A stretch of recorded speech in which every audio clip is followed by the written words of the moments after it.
Tole akkam jirtu nagaa keessa kun isheeltuubiidha. Barumsa nama haaraa yoo taatan subscribe gochuu hin dagatinaa. Subscribe gootanii miseensa keenya ta'uu hin dagatinaa. Chapter 1 on unit 1 relation and function. What is relation? What is function? Garaagarummaa relation fi function gidduu jiru maalidha? Relation fi function ta'uu danda'a. What about vice versa? Is it can function it can be relation or not. Isaan kanneen kana barumsa keessa waliin barannaa. Koorsi kutaa itti aanu keessatti yookaan immoo paartii 2 keessatti yookaan lesson 2 keessatti exercise waan isin hojjedhuuf har'a barumsa qofaa waliin barannaa. Haalaan hordofaa. Wanti immoo akka isin sirreessu jiru yoo jiraate jalatti koomentii naaf barreessaa. Anis waliin kanan ture obboleessa keessan isheetudha. Relation, domain and range jedha asirratti jechuudha. Domain and range kana yookaan immoo domain maadha, range maadha kan jedhu waliin ilaallaa. In this section we will revise about the concept of a relation, and determine domain and range. Range fi domain relation tokko. Relation jechuun hariiroo yookaan immoo walitti hidhama wantoota lama gidduu ka jirudha. Kanaaf domain isa kami, relation immoo range immoo isa kami kan itti baasnu jechuudha. Graph of relations that are defined using numbers in the in coordinate plane. Coordinate plane kan hin jire ishee ammaatana jechuudha. Coordinate plane which also be considered jedha. Isheetan ilaala. Activity 1.1 kanatti activity hojjechuu gaafa deemne gaarimoo ta'an ta'eef mention at least 5 different relationships between family members of certain family jedha. Family gidduu hariiroo jiru fakkeenya faazariin jira. Faazarii fi maazariin jiru. Maazariin jiru. Isaan jalatti immoo maaltu jira? Ijoollee isaanii jiru. Son, daughter jennee wantoota akkasiisan tarreessuu dandeenya. Faamilii meembarii jennee kan kaa'uu dandeenya. Gaafa garuu gara wanni itti finnu immoo maalidha? Gaafa gara rileeshinii itti finnu A cross B kana gaafa barbaadnu maal goona? A cross B equal first absisii keenya 1 with A. Baay'ee A cross B jechuun 1 times A jechuu miti. Kanaaf ishee sirriitti akka adda baafatanii barbaada. 1 with A, then what? 1 with B, A cross B jennee akka keenya jechuudha.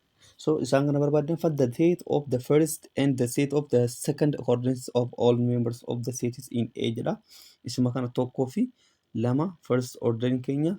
This is what we call domain jechuudha. Gara biraatti nama first order kan jedhee kaase. Domain keenya 1 and 2 dha. Arranging keenya immoo A and B dha. From your response in activity 1.1, observe that the relationship between individuals form a set of ordered pairs of individuals. Fakkeenyaaf tokkoo fi lama with what A fi B dhaan cross goone. That relationship between individuals form set of what? Ordered pairs of individuals.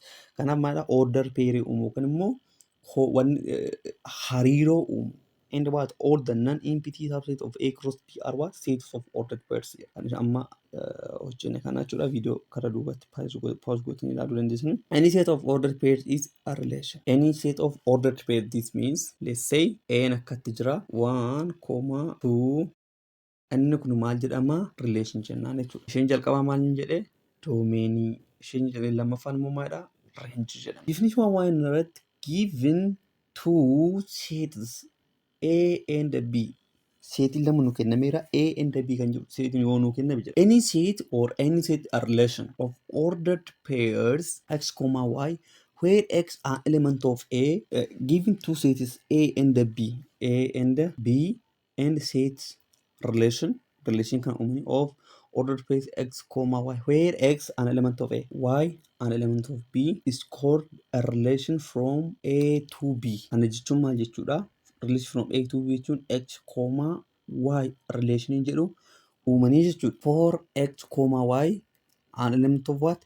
A relation. X is called the first component. This is what? X or coordinate, and y is called the second component or coordinate of x, y. Inni kun maal nuuf kenna? Relation definition jedhu sana nuuf fida jechuudha. Given a relation R from A to B. Seetan sirriitti ilaaladha irratti. The set of all the first component kana jechuun iddoo x dha amma kana kan goone jechuudha. Or coordinate of the elements of R is called domain of R or domain of relation, and it is truth by dom of R. Kana jechuun maal jechuudha? X, y jennee gaafa kennu orderii jalqabaa irratti warri barraan kun hundumtiyyuu doomeenii jedhama. Absiisii lammaffaa yookaan kompoonentii lammaffaa irraa hundumtiyyuu maal jedhamu? Reenjii jedhama. That is what domain of R equal X an element of A says that X, Y an element of relation X in an element of A ta'uu qabdi. Kana jechuun such that what X, Y kana keessaa immoo X, Y kun immoo elementii relationii ta'uu qabu. It's what must be a relation for some Y an element of B. Y an element of B. Y an elementii B ti. X elementii A ti. Relation immoo maadha? X, Y jenneeni ishee tanaa jechuudha. The set of all the second components or coordinates of elements of R is called the range of R.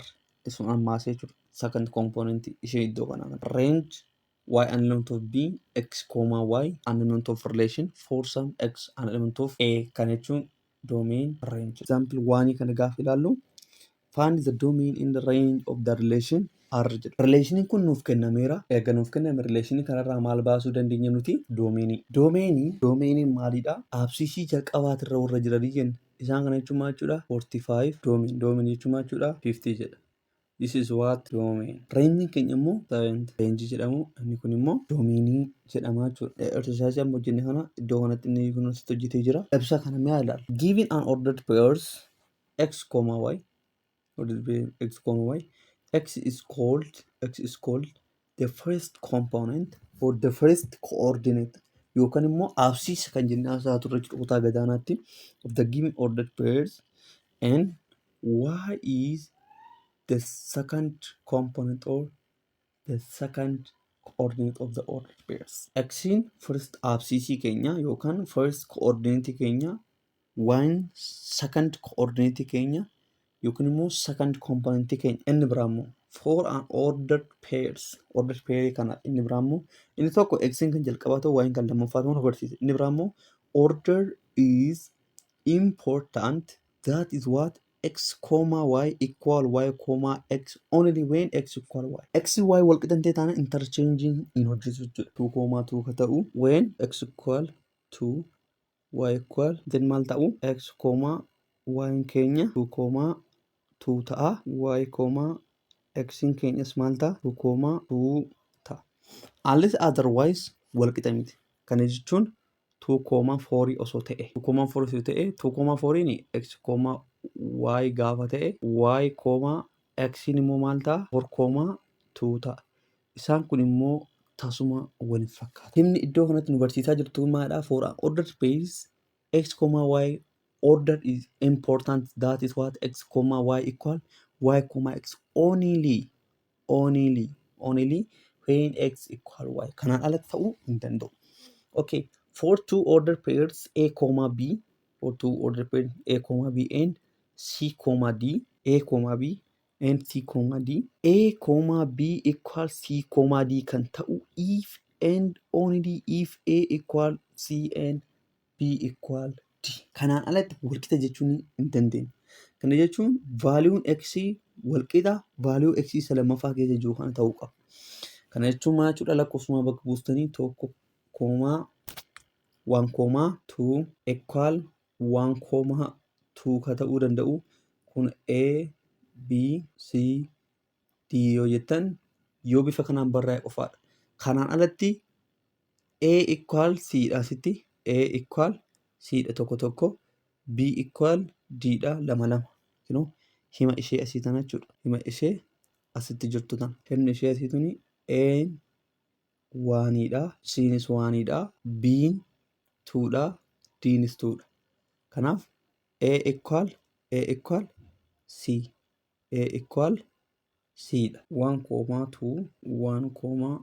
2 osoo jenne isheen tun A, B. Iddoo kanatti maal arganna? A equal C. Kana jechuun equal what?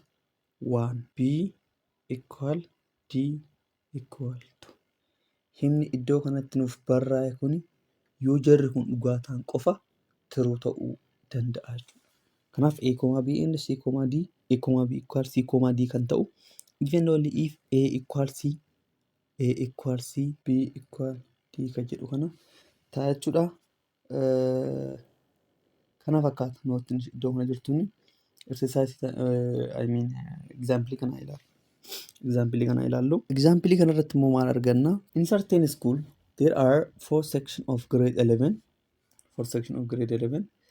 And each section is related with the number of students in the given section is as in table 1 below. Kun section yaadni kun immoo lakkoofsa barattootaati. Maal jedha gaaffii tokkoffaanii? Find the relation defined by the table jedha. Relation nuti barbaannu section 1,49 ta'uu qaba. Section 1,49, section 2,51, section 3,48, section 4, ani waan irraa gadii barreessee hin jedhadha. Kun maal ta'a? Yoo barbaadan akka kamtaa barreessinu section 1,49, section 2,51 jettanii hanga ishee kanaatti barreessuu qabdu jechuudha. Okay. Inni biraa immoo find the domain in the range of the relation defined table 1 jedha. Kanaaf maalidha salphumatti? Inni kuni doomeenii keenya ta'a jechuudha. Inni kun immoo walumaa galatti maal ta'a? Reenjii ta'a. Isheen asitti hojjenne kun immoo maal taati? Relationii taate jechuudha. Isaa amma hojjenne kanaan asirratti the information given table 1 can be represented as a set of ordered pairs. In this case, the first component represents the section and the second component represents the number of students. Given the order pair section is bifa kanaan barraa section 1, section 2 jedhame. Mama asirratti hojjenne kanaanii between section and the number of students jedha. Relationiin isaanii kanaadha. This is what a relation. Domain isaanii immoo section 1, section 2 jenne isheedhuma amma walumaa galatti ilaale kuni inni kun walumaa galatti iyyuu doomeeniidha kan jennee isa kanaaf jechuudha warra asirra jiran kun hundumtiyyuu. Warri iddoo kana jiran kun immoo hundumtiyyuu reenjiidha kan jenneef kinoo iddoo kanatti isaa sana nuuf tarreessaa jira jechuudha. Reenjiin keenya iddoo kanatti jira kinoo. Given a relation R x, y, y equal x square and x element of -2, -1, 0, 1, 2 jedha. List all the elements of R. Isa kana maal godhuna? Idduma x dha vaaliiwwan kana buusu jechuudha. Kana jechuun maal jechuudha? Relationii jalqaba irratti relationii kana barreessuudhaaf eenyu barreeffannaa jalqaba R equal. X'n jalqabaa eenyu fudhannee x'n gaafa 2 ta'u y keenya maal ta'a? Kana jechuun y equal in bracket -2 the whole square jechuudha. Square gaafatu maal ta'a y keenya? Kun maal taati? 4 taati. Kanaaf iddoo vaaliiwwan y immoo maal ta'a? 4 ta'a jechuudha. Koomaa. X'n keenya -1 gaafa ta'u bakka y keenya immoo maal ta'a? -1 the whole square jechuudha. Maal ta'a? 1 ta'a jechuudha. Jedhee bifa kanaan hunduma isaayyuu iddoo isaa buusee gaafa hojjetu maal ta'a? X'n 0 gaafa ta'u 0 square means 0 value y ti. X'n keenya 1 gaafa ta'u 1 gaafa square ta'u 1 ta'a. X'n 2 gaafa ta'u 2 square gaafa ta'u 4 ta'a jechuudha. This is what a relation. List of a relation kan jedhe isa kanaadha jechuudha. Kunoo iddoo kanatti innis barreesseera. Find the domain and the range means this is what a domain. Inni kun domainidha. Range immoo value kana gashinee kan arganne eenyudha isaanii? 4, 1, 0, 1, 4 jechuudha. No, iddoo kanatti jala tanaa jechuudha range kana alaka biraan qaba. The first coordinate of the element of R and the range is 0, 1, 4. That's the set of all the second coordinate of the elements of exercise 1 barumsa itti aanu keessatti waliin ilaalla exerciseota hundumaa baay'ee salphaa waan ta'eef ilaalaa isinis. Representation of relation. Representation of relation 1 kan jedhu relation 2 barumsa itti aanu keessa barannaa relation 1 kana har'a ilaallee gargar baana jechuudha. A relation may consist of what? A finite set of ordered pairs or an infinite set of ordered pairs. As keessatti maal ilaallaa? Relationii bifa ordered pairiidhaan ta'an. Is it what? Infinite or finite ka xumuramu moo ka hin xumuramne. Finite means that which have what fixed number. Infinite means which we cannot find the last element or dhuma kan hin qabne jechuun infinite state of ordered pairs jennaan. Furthermore, a relation may be defined by what several different methods such what set of ordered pairs, a correspondence between domain and the ranges.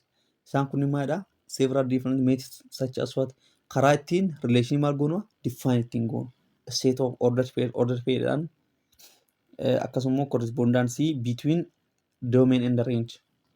Hariiroo domain fi range gidduu jiruun graafiidhaan, annotation gaaffiidhaan, an inequality or combination of this and so on equality gaaffii wantoota equality ta'an yookaan immoo irra guddaa irra xiqqaa wal qixa yookaan immoo irra guddaa yookaan irra xiqqaa kan jennu sanaan isa sanaan maal gochuu dandeenya? Define gochuu dandeenya jechaadha. Exampleota kana haa ilaallu. Isin R'n keenya 1,2, 3,4, 4,4, 5,6 jedhee find the domain in the range. Domain keenya maal ta'a? 1, 3, 4, 5 is what a domain. Range keenya maal ta'a? 2, 4, 4, 6. Kanaaf maal ta'a? 2, 4, 6 ta'a. 2, 4, 6 is what the domain. Kun maadha? Ordered pair'aan taa'ee jechuudha. Okay. Example 5 keenya immoo relation R is defined by the diagram. Kun immoo diagraamidha. Maadhaan ibsaa irraa marree relationii karaa kamiin karaa gara garaatiin ibsuu dandeenya jennee waan kaaniif amma ibsa gara oliitti ibsine kana jechuudha. In figure 1.1 below find the domain in the range of R. Domainiin keenya maal ta'a? Isheen jalqabaatuni domainii taati. Isheen lammaffaatun immoo reenjii -2,4 kana jechuun -2 eenyu wajjiniin pair goote 4 wajjiniin, 1 with -4, 1 with 2, 1 with 4, 1 3 wajjiniin hojjechaa jira jechuudha. Then 3 with 4 relation keenya xumurra jechuudha. Karaa relation kana irratti maal ilaalla? Domainii. Domainii maal ta'a? Akkuma reefu jalqaba dubbadde this is what a domain. This is what a range. Kanaaf domainiin keenya -2, 1, so this is what domain. Range keenya immoo maal ta'a? -4, 2, 4 ta'a. This is what a range. Kanaaf salphumatti kanarraa maal hubannaa? Ishee kanaadha. Kunoo ibsa sittinis kaa'ee jira. Ilaaluu dandeessanii. Giraafii tan ilaallee barumsa keenya irraa xumurra jechuudha. Find the domain and range of the relation are defined by the graph given in figure 1.2. Waan kana ilaalaa. X'n waanii gaafa ta'u yookaan immoo rileeshinoota asii kana isinii barreessaa. Rileeshinii kana naa ilaalaa. Rileeshiniin kun maal jedhaa? 1,2, 1,4, 1,-4 jedhee barraa jechuudha. Isa kanarratti hin dhoofneet giraafii kana wajjin. 1,2 means x'n gaafa waanii ta'u y'n keenya 2 ta'e. X'n waaniidha kunoo. Y'n 2. Pointiin tuni 1,2 jedhamti. Then pointiin tuni 1,4 jedhamti. 1,4 jedhamti. Pointiin sun x'n gaafa 3 ta'u y'n keenya 4 ta'e. 3,4 jedhamti. Isheen tuni x'n keenya -2 gaafa ta'u y'n 4 ta'e. -2,4 jedhamti. Kanaaf inni kun immoo x'n keenya waanii gaafa ta'u yeroo hundumaa jalqaba kanaan barreessu x'dha laala.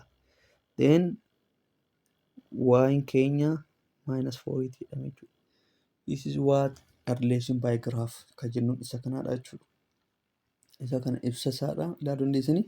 Ibsa isaastuudhaan barumsa itti aanu keessatti wal agarraa kanneen kan hundumaa akkamitti akka hojjechuun danda'amu. Then relation representation of relation kan jiru barumsa itti aanu keessatti waliin barannaa. Yoo isinitti tole like, subscribe, share gochuu hin dagatinaa. Ani isin wajjin turtii kanan gochaa ture obboleessa keessan isheetudha. Wantoonni sirraa yoo jiraatan koomentii nuuf godhaa. Barumsa keenya irraas mala xumurraa waan laaf.